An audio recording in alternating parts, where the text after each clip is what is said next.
baik, saya akan menceritakan seputar film Yes God Yes. Sebelum Anda memutar videonya, tentunya jangan lupa melakukan subscribe. Perlihatkan sekolah yang menjunjung tinggi kedisiplinan religius. Dan kita pun diperlihatkan siswi polos yang bernama Alice. Dia adalah tokoh utama di film ini. Alice adalah seorang gadis yang berusia 16 tahun yang mencoba menjadi seorang wista yang baik di sekolah. Alice pun dihampiri oleh Nyonya Verda yang berpatroli di koridor.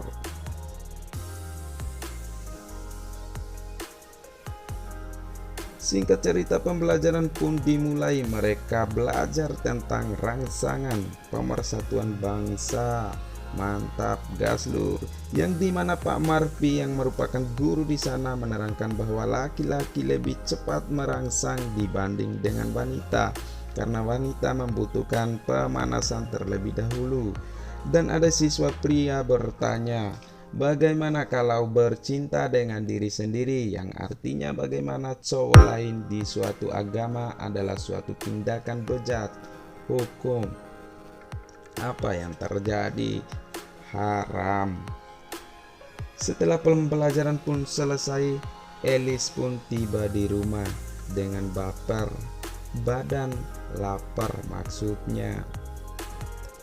Dan ia tidak lupa memberikan makan anjingnya. Setelah itu ia membuka komputer dan memainkan acak kata. Namun setelah ia membangunkan kata Titanic, ia mendapatkan pesan dari seorang yang tak ia kenal. Tanpa diduga, pesan tersebut berisi foto-foto yang tidak senonoh kepada Alice. Alice yang polos pun semakin penasaran dengan melanjutkan chat hoax dari orang tersebut. Seketika Alice pun mempraktekkan apa yang ada di fotonya tersebut dengan meronggoh jenihnya. Hal itu membuat Alice merasakan sensasi yang belum pernah ia rasakan sebelumnya. Dan tiba-tiba saja ibunya memanggil mengajak makan malam, sehingga yang nonton kecoa guys. Keesokan harinya ketika Alice makan bersama Laura di sekolah, mereka didatangi oleh siswa yang bernama Bell. Dan dia mengatakan bahwa Alice telah membicarakan Joey Sweet, salah satu teman mereka, yang dimana Bell mengajak mereka untuk mengikuti sebuah acara yang bernama retreat yang diadakan di sekolahnya.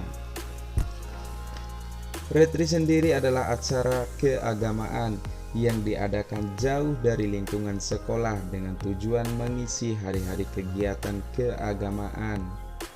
Kemudian pada suatu saat persembahan hingga Vedra mengatakan Alice sudah ternodai.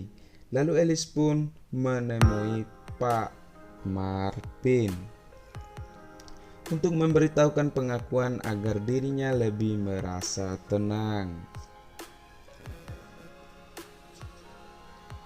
Singkat cerita, Alice pun pergi ke acara retreat. Ketika sudah sampai, mereka pun disambut oleh guru dan para senior di sana. Alice terpukau melihat senior pria tampan dan berbulu yang bernama Chris, di mana Alice ingin meraba bulunya dan berilustrasi. Setelah sampai di penginapan Simple, ini meminta teman-teman untuk mengumpulkan barang-barang elektronik agar lebih fokus, katanya. Dengan memandangnya, Alice pun tidak melakukan dengan pembalasan tidak memiliki ponsel. Dan hari itu mereka dibagikan beberapa kelompok. Dan kebetulan Alice satu grup dengan Chris. Pada saat itu mereka disuruh menuliskan sebuah kertas untuk mewakilkan perasaan mereka. Dengan kesadaran, Alice pun melingkari kata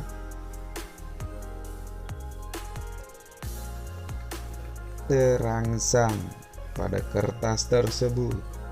Kemudian ia berubah pikiran, ia ingin menghapusnya, tetapi kertas kertas tersebut sudah terlanjur dikumpulkan.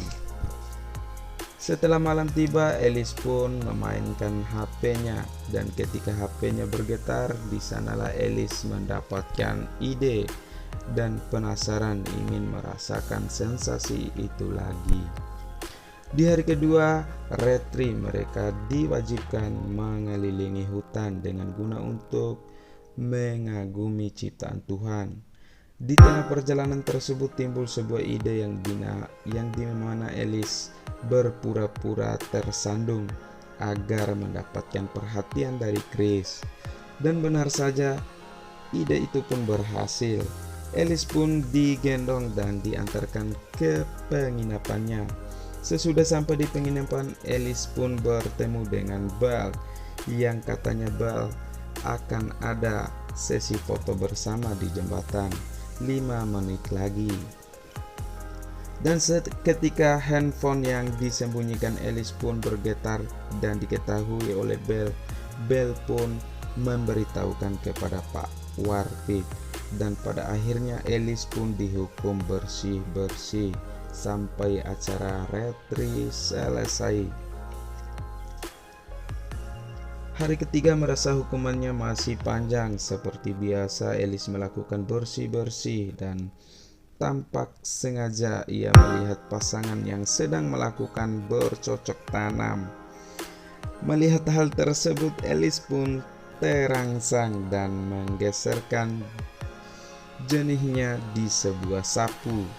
Seketika hampir sampai puncak, tiba-tiba datang seorang nenek yang menggagalkan aksinya tersebut.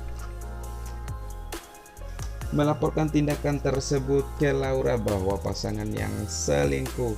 Laura tidak percaya karena nama Elis sudah terlanjur rusak di mata mereka semua.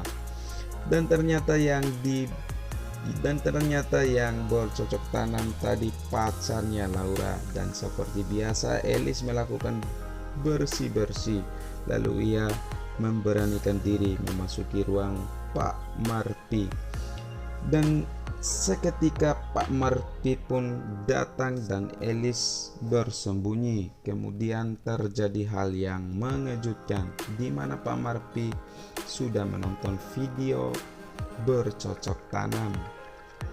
Elis melihat pun sangat terkejut.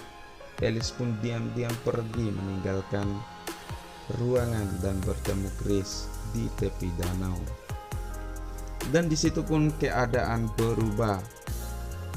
Saat tiba hari terakhir, Elis pun didatangi oleh Laura yang ingin meminta maaf atas semua kesalahannya, termasuk tuduhan kepada Elis tentang merongkos Johnny White. Juga mengarahkan cerita untuk menyembunyikan identitas sebagai seorang gay. Ya baik guys, terima kasih banyak.